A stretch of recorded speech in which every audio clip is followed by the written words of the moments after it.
Mike Rogers was first elected to Congress 6 years ago. He's a graduate of Jacksonville State University who earned a bachelor's degree in political science and a master's in public administration.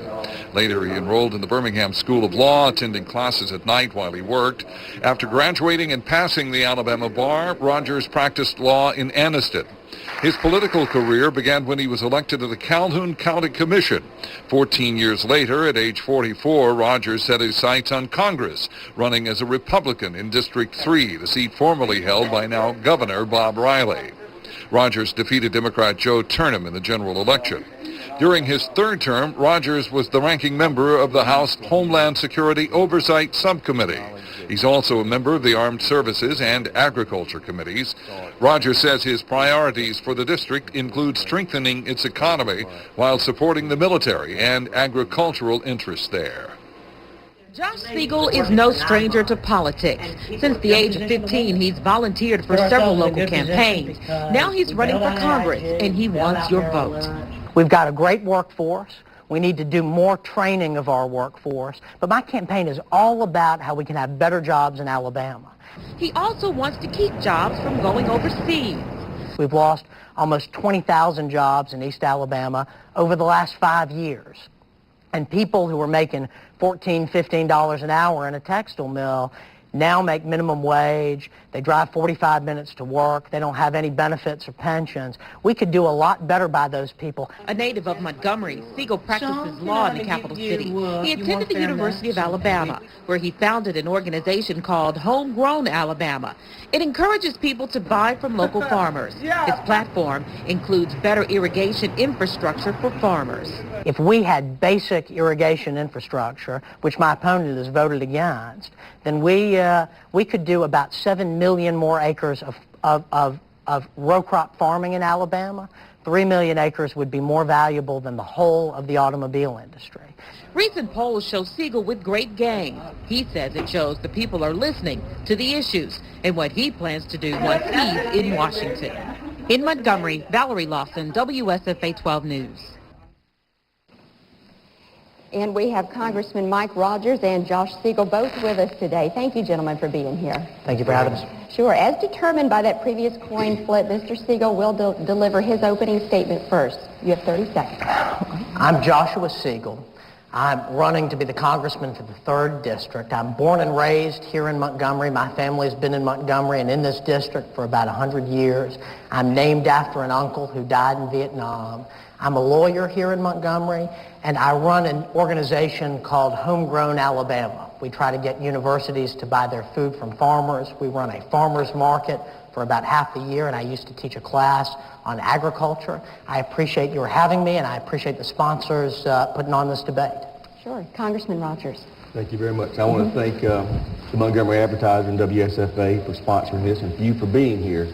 And I also want to thank you for the honor you've given me for the last 6 years to allow me to be your voice in Washington. Y'all know I'm a husband and a father, married for 26 years, got 3 wonderful kids, started businesses, run them, was elected 22 years ago to serve at the county commission level. After that, I spent 8 years in the legislature and the last 6 years as your congressman. I think that experience, that life experience and that political experience matters, and I hope you want to keep it in Congress. Okay, our first question comes from an audience member, Ms. Shirley Jensen, and Mr. Segall, you will answer first. Medicare only covers about 50% of a beneficiary's health care spending. How would you help to limit Medicare beneficiaries' out-of-pocket cost? I believe that health care really involves we have three different problems. We've got problems of access, quality, and also cost. The first thing I would do, I'm a capitalist, and I believe that we need to make the free market work. And one of the problems we have in healthcare is we don't know everything that happens so you can choose the right hospital. 40,000 harms occur every day in American hospitals because of staph infection, because of getting the wrong medication, bed sores, pneumonia. I would try to make it so that you know more about those problems and we try to deal with those problems. I'd also try to deal with the nursing shortage and the fact that we're having trouble getting doctors in rural areas. So that'd be the first place I'd start. Second of all, we need a lot more preventative care. When you send somebody to the emergency room, we all pay for that. So if we start sending people to their doctors, then the cost will go down and we'll be able to cover more people. Congressman Rogers. I agree with a lot of what Joshua just said. Those are some good ideas and things that we ought to be doing. I think that we need to be mindful that we just made a very big step in the last few years in establishing the Medicare Modernization Act, or the prescription drug benefit, which has been reducing those costs that seniors face. This is the first time in our country's history that we have provided some coverage for those poorest among us and those with catastrophic illnesses to help with their prescription drug benefits.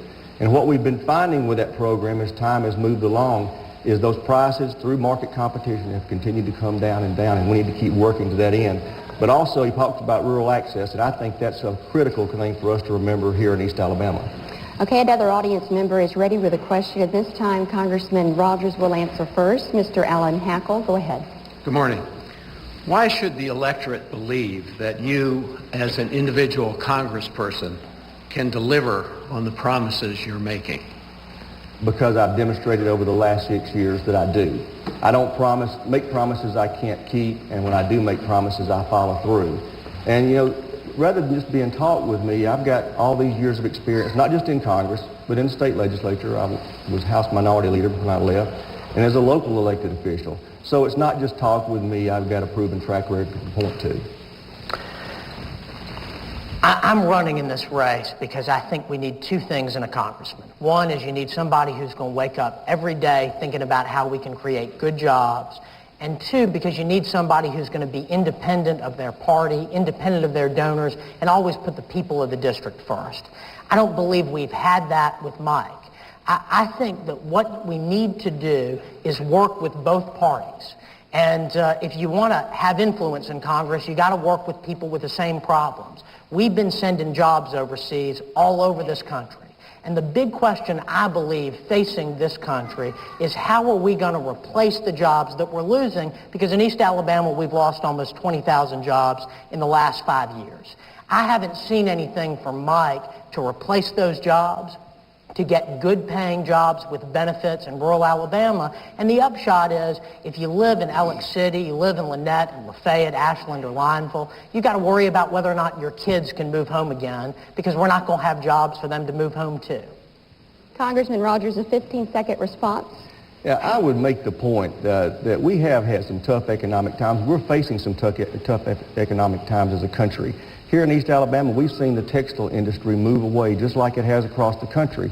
But the fact is, over the last 6 years, while we've lost 15,000 jobs, we've gained 17,000. So there has been a net increase, and times are not as dire as my opponent wants to make it seem when it comes to East Alabama. We've got some great opportunities and great challenges ahead of us, and we need to be prepared to take them on. Here's a question Mr. Segall will answer first. How do you explain to a factory worker whose job was outsourced that free trade is good? I don't think free trade is wholly good.